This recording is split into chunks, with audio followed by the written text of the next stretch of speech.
Bonsoir à tous et bienvenue dans cette nouvelle édition du 7-8 l'Hebdo, une émission pour revenir sur l'actualité départementale de la semaine. Voici les titres de ce vendredi 10 mars. Les travaux ont débuté pour le square du Beaufortin à Maurepas. Près de 5000 m² sont réaménagés pour permettre notamment l'installation d'une nouvelle aire de jeu pour les plus petits. Coût total des travaux, 600 000 €. Stéphanie Prat est notre invitée fil rouge pour cette émission. Juriste, elle est membre du Centre d'information sur les droits des femmes et des familles des Yvelines. Nous évoquerons notamment avec elle l'égalité homme-femme et son évolution dans notre société. Dans le reste de l'actualité, retour sur l'abattage d'un rhinocéros au parc de Thoiry, malheureuse victime de braconniers ou encore les différentes pistes envisagées par la région Île-de-France pour multiplier ses ressources pour les transports sur fond d'une nouvelle hausse probable du pass Navigo. Je vous le disais en titre, à Maurepas, le quartier de l'Agio est en pleine transformation. Les travaux de réaménagement du square de Beaufortin ont débuté mi-février. Parmi les nouveautés attendues, des équipements sportifs mais aussi environnementaux.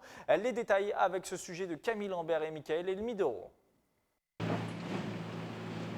Pour le printemps, ces engins de chantier laisseront place à un jardin. Le square de Beaufortin fait peau neuve. Maurepas réaménage cet espace de 4500 m² en lieu de vie intergénérationnel. Ça rentre en perspective de l'amélioration du cadre de vie des Maurepasiens avec l'aménagement d'aires de jeu. C'était demandé, notamment des aires de jeu pour les plus de 1 an. Donc ça va satisfaire aussi des assistantes maternelles par exemple, avec des appareils de fitness pour adultes mais aussi pour les personnes âgées. Voilà un parcours santé qui est très important aussi pour nous, pour les Maurepasiens qui souhaitent faire du sport. Boulodrome, table de ping-pong, mais aussi un équipement développement durable. C'est 6 carrés potagers qui seront mis à disposition des Maurepasiens avec un bac de récupération d'eau pour alimenter ces 6 carrés potagers. Coût total des travaux, 600 000 € financés à 30% par le conseil départemental. Un investissement nécessaire pour ce quartier qui n'avait jamais connu de transformation. Ici même a démarré les premiers coups de pioche de la construction de la ville nouvelle.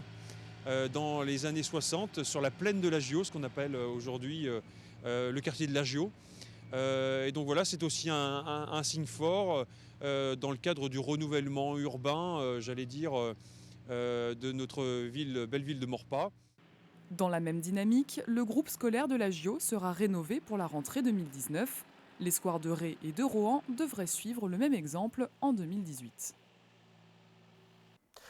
Dans le reste de l'actualité, de l'économie et les bons chiffres pour la création d'entreprises en France. Plus de 500 000 entreprises ont été créées l'an passé, soit une hausse de 5,5% par rapport à 2015. Et parmi celles-ci, près de 200 000 sont notamment des micro-entreprises. Un statut en vogue à Saint-Quentin en Yvelines. Le point avec Anne-Laure Langui et Nicolas Dandry. Catherine Guy a créé sa marque Média et Médiation, une micro-entreprise spécialisée dans l'édition du livre sur la médiation en entreprise. Journaliste salariée à temps partiel, elle s'est lancée dans l'auto-entrepreneuriat pour la simplicité du statut juridique. Je savais que si je vendais rien, je ne paierais rien, aucune charge. Et si je vendais, je paierais des charges, ce qui me paraissait simple et normal. Les auteurs et les lecteurs préachètent une certaine quantité de livres, ce qui me permet d'avoir du cash pour pouvoir payer mes fournisseurs. J'ai des revenus très variables avec l'activité d'édition. Je vous dis, ça peut être 30 €, 300 €, 3 000 € selon les mois. Je paye mes charges, je paye mes fournisseurs, je paye mes auteurs, mais je ne me paye pas encore moi-même. Dans son projet, Catherine Guy a été aidée par la maison de l'entreprise de Saint-Quentin en Yvelines. Plusieurs types d'accompagnement à travers des réunions de sensibilisation et des rencontres individuelles avec des experts. Un statut attractif, notamment à travers la flexibilité du plafond du chiffre d'affaires. Nous avons environ 600 créations d'entreprises sur le secteur de Saint-Quentin-en-Yvelines, 600 créations par an. Et sur ces 600, nous recensons environ 250 auto-entrepreneurs. L'auto-entrepreneuriat, c'est quelque part une période d'essai. Et l'objectif pour nombre d'entre eux, de ces auto-entrepreneurs, c'est à court ou moyen terme de développer une entreprise dans un contexte juridique classique. Plus de 13 000 entreprises ont été créées en 2016 dans le département des Yvelines. En moyenne, 40% d'entre elles sont des micro-entreprises.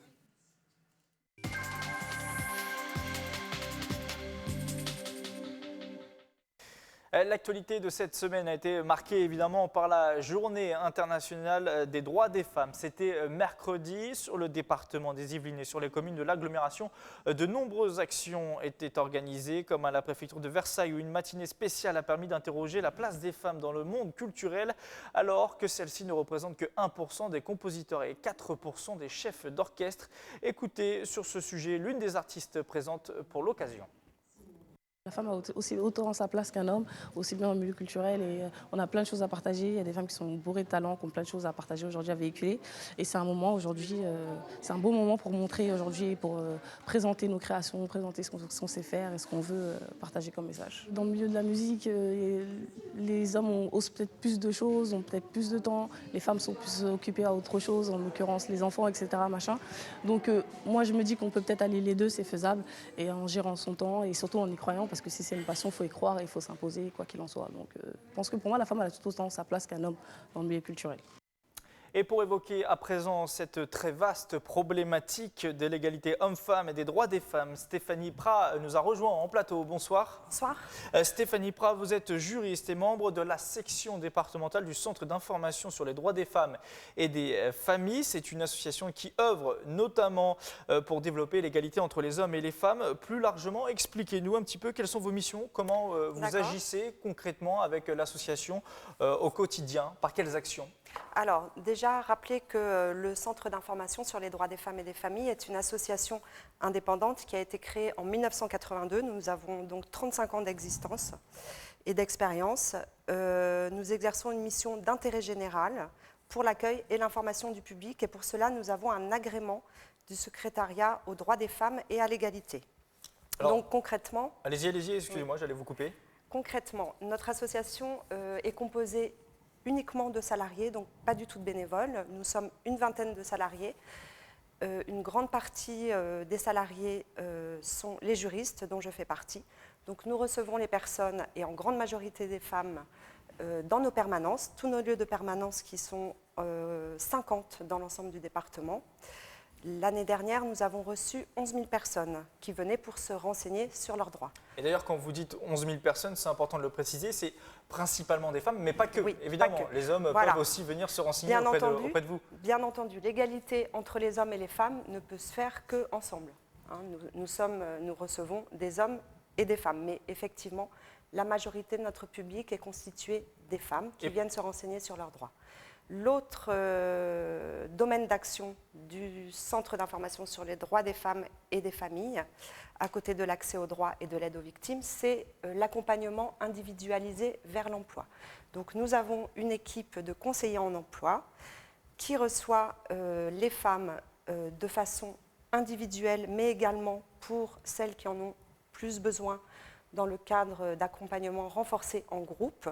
Donc le but est de les accompagner vers l'autonomie par l'accès à la formation et l'accès à l'emploi. Donc vous êtes vraiment présent sur de nombreuses thématiques, beaucoup de domaines, sur un peu tous les problèmes qui peuvent exister dans la vie de tous les jours. Voilà, alors le cœur de notre travail, c'est effectivement l'accès aux droits et l'aide aux victimes et l'accès à l'emploi.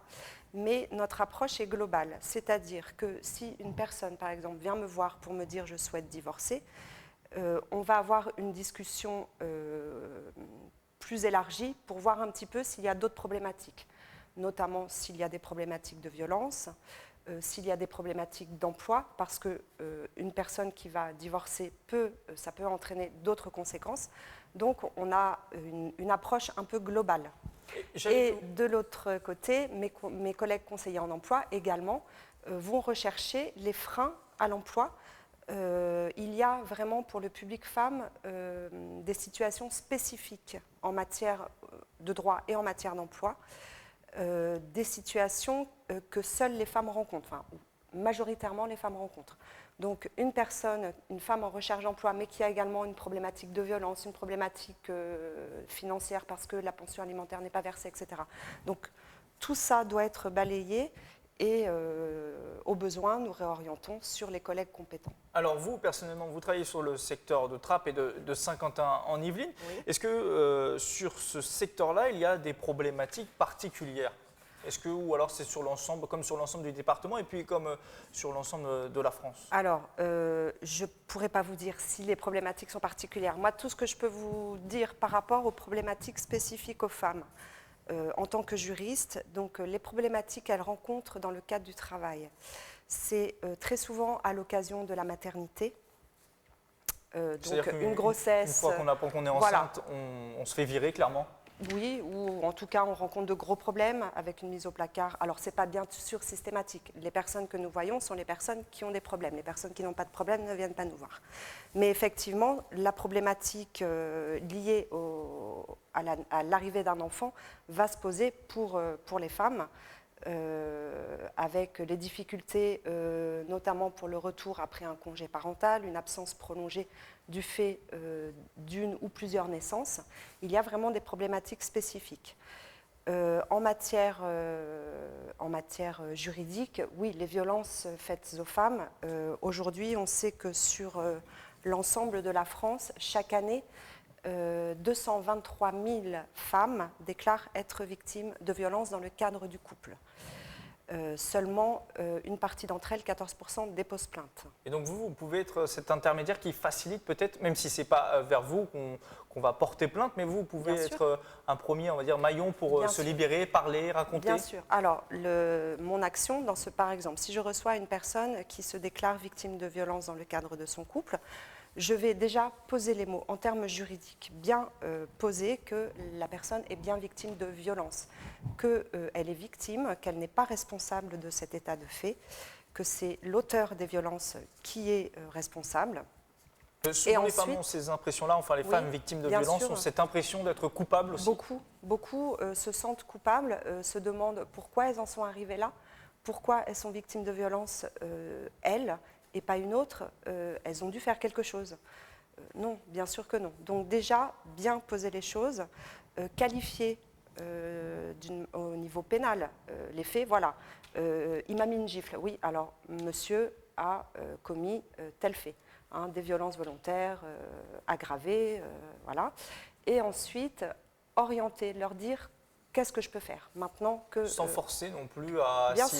Si la personne ne veut pas porter plainte, on ne va pas pousser, aller contre le souhait de la personne. Le but, c'est de favoriser l'autonomie des personnes. Cette autonomie ne peut se faire qu'en connaissant ses droits. Si on ne sait pas qu'on a des droits, on ne peut pas les faire valoir. Donc déjà, connaître ses droits et ensuite indiquer, voilà, si vous faites ceci, si vous allez déposer plainte, voilà comment ça va se passer. Voilà le schéma de la procédure. Si vous ne déposez pas plainte, voilà ce que vous pouvez malgré tout faire. Plus généralement, on va élargir sur cette journée des droits des femmes. Un rapport de l'INSEE est sorti la veille et on va grossièrement le vulgariser, mais il dit qu'en gros, les inégalités, si elles sont toujours nombreuses et présentes dans la société française, elles ont tendance quand même à se diminuer. Vous, avec votre expérience, ça fait 20 ans, je crois, que vous travaillez au sein de l'association. Est-ce que c'est un constat aussi que vous partagez, sans être forcément trop optimiste? Est-ce que ça va quand même dans le bon sens? Je ne pourrais pas dire ça parce que, encore une fois, dans le cadre de mes permanences, je reçois des personnes qui ont des problèmes. Donc moi, de toute façon, je reçois toujours plus de monde chaque année. Toujours plus de monde? Oui, alors ça ne veut pas forcément dire qu'il y a plus de problèmes. Ça veut dire que les gens sont plus informés. Voilà. Les personnes sont informées du fait qu'ils peuvent aller rencontrer des juristes. Et puis, il y a quand même beaucoup, depuis une vingtaine d'années, des campagnes pour la lutte contre les violences qui favorisent la parole, qui incitent effectivement ces femmes à se déplacer pour se renseigner. Il est très important de comprendre qu'il ne s'agit pas de juger les gens. Une personne qui va venir dans nos permanences pour nous faire part des violences dont elle est victime, c'est une victime. Et on n'est pas là pour lui reprocher son inactivité, par exemple, si cela fait 10 ans.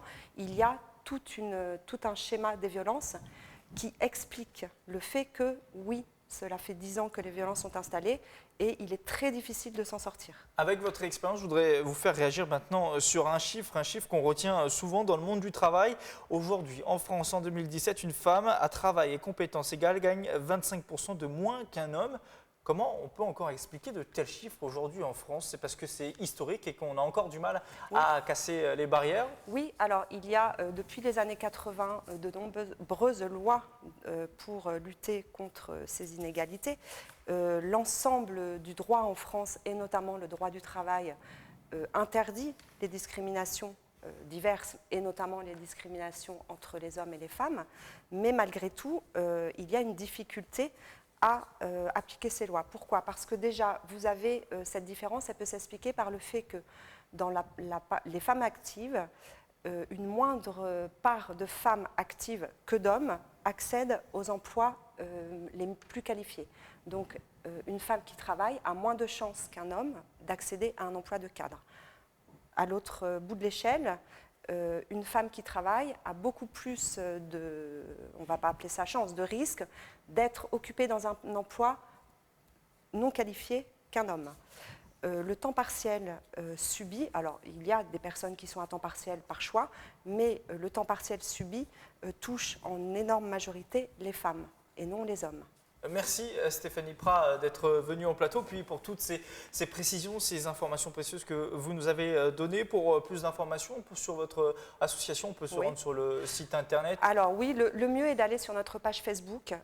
Vous tapez CIDFF 78 et Facebook et vous tomberez sur notre page. Merci beaucoup d'être venu en plateau. Et puis, non sans lien, on enchaîne sur le reste de l'actualité. Un autre secteur où les inégalités hommes-femmes sont flagrantes, même si là aussi elles tendent à se réduire, c'est le sport, de haut niveau ou non. Cette semaine, le Vélodrome national de Saint-Quentin-en-Yvelines organisait sa 2e édition de l'événement Elle à vélo, une soirée pour promouvoir le cyclisme auprès des femmes notamment. Un reportage de Mélanie Poquet. Les premiers gestes sont hésitants, mais le staff de la Fédération française de cyclisme prodigue des conseils. Pour sa 2e édition, Elles à vélo invitait à nouveau les femmes au Vélodrome. Je trouve que c'est une super idée, parce que ça permet de se retrouver entre filles et de passer aussi un bon moment. C'est une belle façon de célébrer la journée de la femme. Et puis on a fait des jolies découvertes, notamment le vélo smoothie qu'on a trouvé très sympa d'ailleurs. On fait déjà du vélo, un peu de BMX, de VTT. Là, c'était l'occasion de faire un baptême piste que j'avais jamais fait. Baptême donc que Nathalie Simon, ancienne championne de planche à voile et animatrice télé, a elle-même testé. Génial, je suis montée au-dessus du bleu en haut, là presque en haut. Et je pensais vraiment pas, quand je l'ai vu au tout début, je disais non mais je vais jamais y arriver, c'est pas possible. J'étais un peu en apnée, et ben si. Et je suis très très très contente. Soirée entre filles, mais avec un but bien précis, montrer que le cyclisme se conjugue aussi au féminin. C'est la mission que s'est donnée la fédération. Actuellement, seulement 10% des licenciés sont des femmes. On voit que le 3e sport pratiqué par les femmes, à 33%, c'est le cyclisme. Enfin, c'est le vélo au sens large du terme, toutes les pratiques VTT, route ou d'autres. Donc il y a un potentiel énorme en matière de développement. Et je pense qu'on va pouvoir monter à 20-25% de licenciés dames au sein de la fédération. C'est une ambition et pour ça, on s'est donné des moyens, des outils pour que nos clubs soient aussi sensibilisés à l'ensemble des pratiques. Un kit pédagogique sera proposé au club dès le mois de juin pour donner des ailes au vélo. On poursuit ce tour de l'actualité locale de la semaine avec de la politique. Lundi, le chef de l'État François Hollande recevait à Versailles les chefs de gouvernement européens, allemands, espagnols et italiens. Un mini-sommet européen à quelques semaines du 60e anniversaire du traité de Rome. Durant ce rendez-vous, François Hollande a notamment plaidé pour une plus grande collaboration en matière de défense et une Europe à plusieurs vitesses. Mardi, c'était son ancien ministre de l'économie, Emmanuel Macron, qui était au Muro pour un déplacement de campagne. Le candidat d'En Marche a visité un groupe scolaire et développé quelques points de son programme pour l'éducation. Enfin, à droite, cette fois-ci, la contre-attaque et l'appel au rassemblement sont lancés après plusieurs semaines chaotiques pour le candidat Fillon. Plusieurs ténors du parti étaient présents en réunion publique mercredi soir à Plaisir. Parmi eux, Valérie Pécresse, présidente de la région Île-de-France, David Douillet, député des Yvelines, ou encore Xavier Bertrand, président des Hauts-de-France. Dans le reste de l'actualité, une triste première en début de semaine et en pleine nuit. Des braconniers ont tué un rhinocéros au zoo de Thoiry. Ils ont aussi scié la corne de l'animal, une première dans un tel lieu en Europe. La nouvelle a forcément bouleversé les employés du parc. Retour sur cette affaire avec Mickaël Elmidoro et Camille Lambert. Ils ne sont plus que 2 dans leur enclos. Dans la nuit du lundi 6 mars, des braconniers ont abattu Vince, 4 ans, l'un des rhinocéros du parc de Thoiry, arrivé en 2015. Sa corne a été sciée, une macabre découverte mardi par la soigneuse principale. Aux alentours de 9h30, elle est arrivée à la maison des rhinos. Elle a constaté que la porte avait été fracturée, qu'une autre porte à l'intérieur de la maison avait été fracturée. Et elle a trouvé donc le mâle rhino Vince mort dans son box. On part quand même du principe que les animaux qui sont dans un parc zoologique sont protégés justement du braconnage qu'on rencontre dans la nature. Donc là, c'est très très choquant. Un choc pour l'équipe, mais aussi pour l'ensemble des parcs animaliers. C'est la première fois qu'un tel événement se produit en Europe. En Afrique du Sud, le braconnage de rhinocéros a connu une hausse considérable ces dernières années. En 2015, 1175 rhinocéros blancs ont été tués pour leurs cornes, contre 13 en 2007. Il y a un mythe autour de la corne de rhino qui est absolument pas fondé scientifiquement, mais il y a des personnes qui croient que c'est aphrodisiaque, que c'est une cure contre le cancer, alors que, pas du tout. C'est comme de la kératine, c'est comme les cheveux, c'est comme les ongles. Sur le marché noir, 1 kilo de corne peut être vendu 50 000 €. Le parc est équipé de caméras de surveillance. Selon sa directrice, les individus connaissaient les lieux. Le domaine de Thoiry va porter plainte. Une enquête est ouverte. C'est une problématique essentielle pour le développement de la région Île-de-France. Comment financer les futurs investissements dans les transports en commun? Experts et politiques étaient réunis mardi matin à Paris à l'initiative du syndicat des transports d'Île-de-France pour justement discuter de cette thématique. Un enjeu majeur alors que les sources de financement classiques se tarissent quand les investissements souhaités, eux, augmentent. Des trains plus efficaces, des rames plus modernes et une sécurité renforcée. Les ambitions portées par le STIF et la région Île-de-France sont élevées pour les transports en commun franciliens. Mais alors comment les financer? D'ici 2030, plus de 20 milliards d'euros d'investissements sont prévus. Nouveau matériel roulant, nouvelles lignes comme le tram 13 dans les Yvelines ou encore le Grand Paris Express. Il faut donc trouver des ressources supplémentaires qui pourraient déboucher sur une nouvelle hausse de la tarification pour les voyageurs. Ça fait 15 ans que chaque année, en moyenne à 2,5%, le pass Navigo ou la carte orange augmente. Donc ce n'est pas un sujet nouveau. Et oui, il continuera naturellement d'augmenter. La présidente s'est engagée à ce qu'il n'augmente, ce qui était un changement avec ce qui se passait avant, à ce qu'il n'augmente qu'avec de l'offre supplémentaire. Cette année, l'année dernière, il a augmenté de 3 €. Nous avons eu de l'offre supplémentaire en contrepartie. C'est ça l'engagement politique qui est pris par la présidente. Autre solution envisagée pour disposer de nouvelles recettes, des tarifs plus élevés pour les touristes, l'instauration d'heures creuses ou d'heures pleines ou encore la mise à contribution des automobilistes via un péage urbain, à l'instar du modèle britannique. On oublie de dire que sur les millions de déplacements quotidiens en Île-de-France, pratiquement 60% se font aujourd'hui en automobile. Donc il faut prendre au sérieux l'automobile, peut-être investir sur la voirie dans certaines zones et symétriquement demander à ces automobilistes de contribuer, d'autant que ces contributions du type péage de congestion ou péage en période de pollution, c'est aussi un moyen de rendre la mobilité plus durable.